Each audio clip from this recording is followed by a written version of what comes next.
千年那天不翻阅字典，查什麼字眼形容一件事。Hello， 大家好，我係阿 Sam。Hello， 大家好啊，浩記啊。好啦，今日同浩記咧就嚟到我哋百年古鎮霞涌呢個位置啦。係啦，咁我依家所在嘅地方就係我哋霞涌呢邊咧啱啱打造嘅一個新嘅網紅嘅打卡點啦。至於佢叫乜雞咧，我冇去問下，就知係好多人咯嚇，好多人過嚟呢邊玩咯。有嗰啲一個公司團建啊嚟呢度影翻緊張相都有嘅。然之後咧，我哋今日嚟到呢個霞涌嘅主題係咩咧？影翻我哋一個新樓盤嘅單位，叫做君華家園。係啦，12萬咧就可以買低一個複式80方嘅呢種單位嚟講，性價比係咪好高咧？係咪啊？咁20零萬啦，就去買翻一個160方嘅4房單位。係啦，性價比真係非常之高啊！好啦，咁我哋睇樓之前咧，先講下呢個百年古鎮一個交通同埋配套啦。如果坐翻嚟我哋嘅一個西湖出行咧，就可以嚟到呢個百年古鎮霞涌嘅惠聯街。咁我哋呢邊咧正常咧你都係坐翻個西湖出行就 OK 啦惠聯街園嗰度18蚊8，直接到我哋羅湖或者係蓮塘呢個關口都係冇問題嘅。然之後落完車之後行幾步路就去到我哋今日要睇嘅呢個單位君華家園呢度啦。係啦，咁依家好多人事不宜遲，即刻上去睇單位先啦。冇錯啦，陣間見。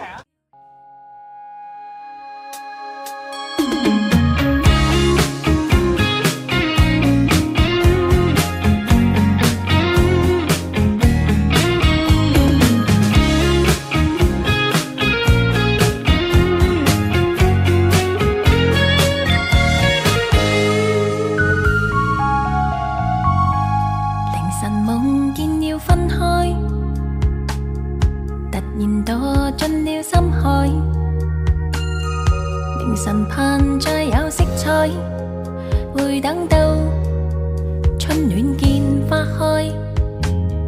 抬頭望見那終點，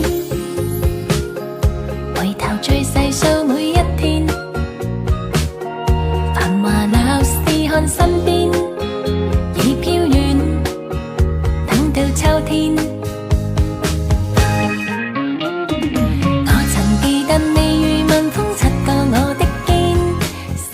好，咁我哋上嚟我哋今日要睇嘅單位樓上啦。我哋今日睇嘅呢個係11樓嘅。係呢個11樓咧，佢係一個端頭位，同時咧都係我哋一個去到4.8米層高可以做複式嘅單位嚟嘅。入翻嚟睇翻個單位先。成個單位咧就80個方嘅一個房比面積，但係咧因為佢4.8米嘅層高，你要夾多一層過嚟嘅。係啦，總共有160個方。咁入翻嚟呢度係有一個呢個鞋櫃嘅凹位啦。咁鞋櫃嘅凹位咧都唔算特別大。咁畢竟咧我哋係一個話比較細面積嘅呢種單位嚟嘅，唔似話我哋嗰種100幾方嘅有好長嘅空間俾你可以做翻個鞋櫃凹位。冇錯，咁入門之後咧就睇到呢邊係我哋嘅一個餐廳位，隔離咧就我哋廚房嘅空間區嘅。嗱，俾個鏡頭俾你睇下就唔入去啦。哇，咁其實我哋呢個廚房都唔算細啊！呢個廚房咧可以做翻一個 L 字形嘅呢個工作台啦，然後同時呢邊咧都有一個雪櫃嘅呢個凹位啦。雪櫃凹位咧就擺唔到話嗰種好大嘅呢種邊箱啦。咁呢邊就係呢個飯廳啦。冇錯啦，飯廳呢邊出到嚟咧就有一個露台。係啦，咁成個單位咧係有2個露台嘅。咁我哋先出翻嚟睇下我哋第一個露台啦。咁第一個露台咧你話佢係主露台又得，你話佢係生活露台又得，因為咧2個露台咧差唔多大細嘅。咁呢邊嘅露台望出去咧就望翻我哋呢個百年呢個古鎮霞涌嘅呢邊嘅呢個市場嘅景觀啦。咁樓下呢一條街咧就係我哋呢個主街道啦。咁呢個主街道呢邊咧食飲呢啲嘢都非常之多啊。比如話我哋經常食嘅呢個 M 記KFC去到我哋樓下都可以食到嘅。冇錯啦，嗱呢邊咧就我哋一個客廳嘅區域啦，成個客廳嘅一個闊度咧6.7米。係啦，咁我咧就攞住我哋嘅呢個神器咧幫我哋度一下呢個客廳嘅開間去到幾多啊？係啦，大家睇到得差唔多去到6.7米嘅呢個開間6.7米嘅開間，如果話我哋單純只係做呢個客廳嘅話，可能會有啲嘥。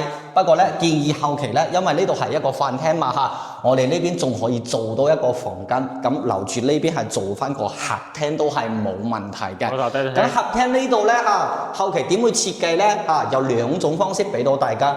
咁你複式買翻嚟肯定話做個樓板，做樓板上面可以隔開個房間嘛。你如果話我隔3個房間嘅話，咁客廳呢度咧肯定要做翻個樓板，可能就會覺得咧比較壓抑。咁我哋個人建議咧就啦。呢邊撈空佢客廳呢度，咁我哋睇下我哋嘅呢邊嘅真實層高咧，去到幾多用我哋嘅神器度翻下俾到大家睇下。係啦，咁我哋呢邊嘅呢個層高咧就去到4.8米。咁我哋正常咧呢種高層建築嘅話，佢正常嘅呢個樓高咧大概係2.8米，就係話咧我哋除咗正常嘅樓層高2.8米之外咧，其實我哋仲有2米。咁2米嘅做房間嘅話，第2層嘅話，咁我哋一般嚟講，好似我哋正常人啦，1.7米幾都唔會超過1.8米嘅呢種身高咧，完全我哋入到呢個樓上嘅房間係唔需要我踎低個頭咁樣，就唔會話頂住冇錯。咁頭先鏡頭冇睇到嗰個地方咧，就我哋一個洗手間嘅區域咁如果你搭板搭2層嘅情況下咧，你可以做到2個洗手間。係啦，2個洗手間咧，同一條呢個排污管同呢個排水管都係冇問題。因為咧，我哋呢個屋苑咧，佢已經有端頭位嘅呢種複式咧，已經賣咗啦。咁同時咧，已經入緊場去裝修嘅。冇錯啦。咁出到嚟咧，係我哋一個算係主露台啦，因為呢邊嘅朝向咧就望住我哋海面嘅。因為我哋呢個單位咧係11樓如果你買得個樓層高啲嘅咧，17樓、18樓、19樓咧，啱啱可以望個正前面嘅樓座望海景。但係價錢咧就會貴少少啦但係我哋呢個11層咧，雖然話唔係話正面可以望翻海景，但係我哋側面咧都係可以望翻個海景嘅。呢邊望過去咧，因為呢個位置係冇其他樓座遮擋我哋嘅視線嘅，望出咧去望到呢個海景面嘅景觀都係非常之闊落同埋遠嘅。係啦，咁我哋就頭先講開嘅2個露台都係差唔多嘅。咁我哋呢個單位咧就基本上已經睇晒啦。仲有一個咧，其實咧好多朋友咧喺嗰度睇我哋視頻嘅時候咧知道我哋呢個屋苑，佢話咧呢個屋苑我睇到佢嘅走廊過道好似我哋嘅 lift 間嗰啲都全部都未裝修，會唔會呢個爛尾咧？咁依家可以大膽同大家講其實咧佢嘅低樓層嗰邊咧已經咧開始裝修緊啦。無論係我哋嘅走廊過道仲有 lift 間嗰啲咧，頭先我哋過嚟演視頻嘅時候咧，已經見到呢個工人師傅咧已經喺嗰度施緊工噶啦。冇錯啦。咁除咗呢個單位之外咧，我哋講翻呢個單位報價先唔係話一陣間又唔記得咗。而家呢個單位11樓呢套咧就係28.7萬就攞呢佢。係啦，仲平啲嘅，不過朝向唔一樣嘅，就冇咩景觀嘅，只需要23萬幾就可以有對面嗰一個會員啦冇錯啦，23萬幾就可以攞低啦。23.7萬相差就係5萬蚊。係啦，咁5萬蚊就係我哋嘅景觀價錢啦。冇錯啦。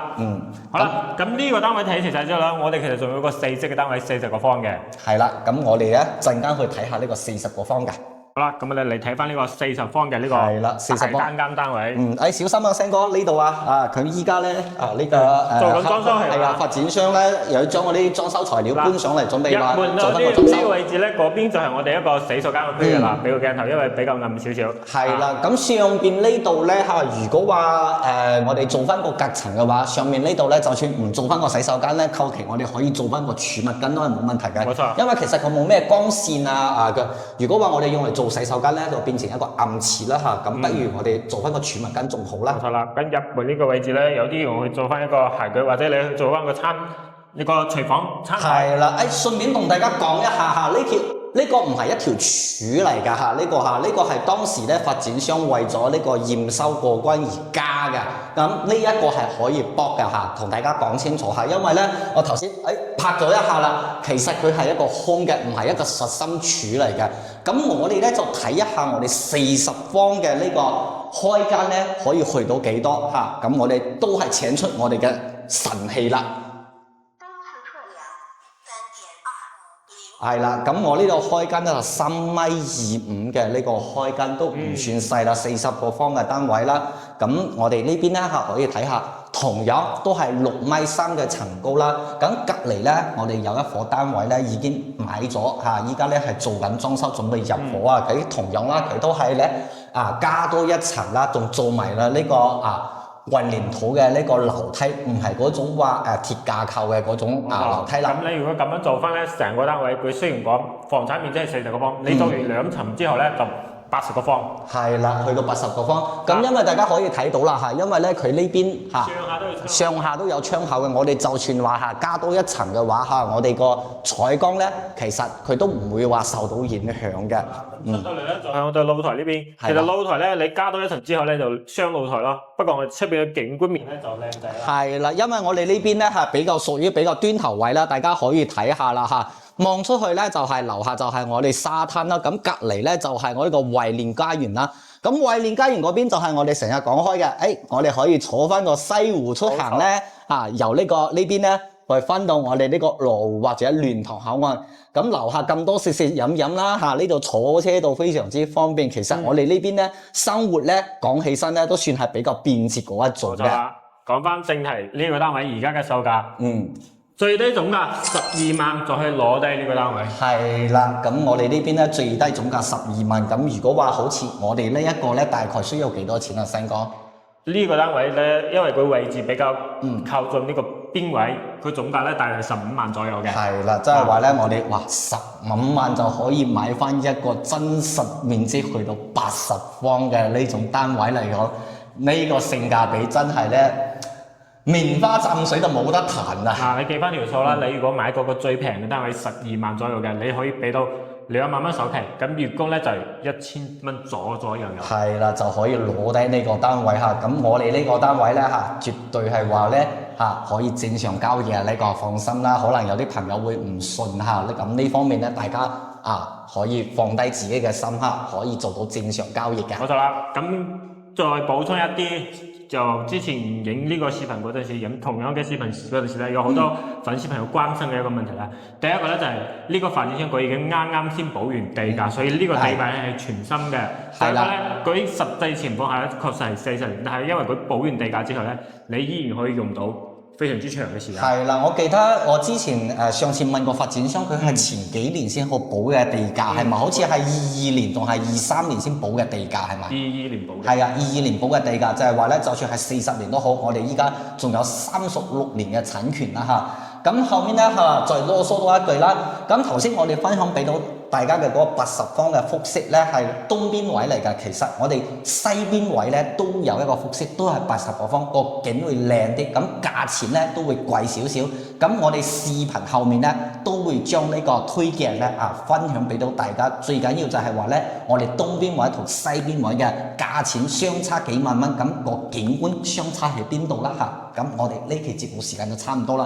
如果話對我哋呢個君華花園呢個單位有興趣嘅話，可以通過屏幕上方聯繫到我哋，隨時可以約翻個時間，我哋上翻嚟睇樓。咁我哋咧做包埋接送包埋餐，同時咧喺睇樓過程中咧唔會產生任何費用。冇錯啦，好啦，我哋今日呢個視頻咧我哋就介紹到呢度先啦。咁啊，下集視頻再見啦，拜拜。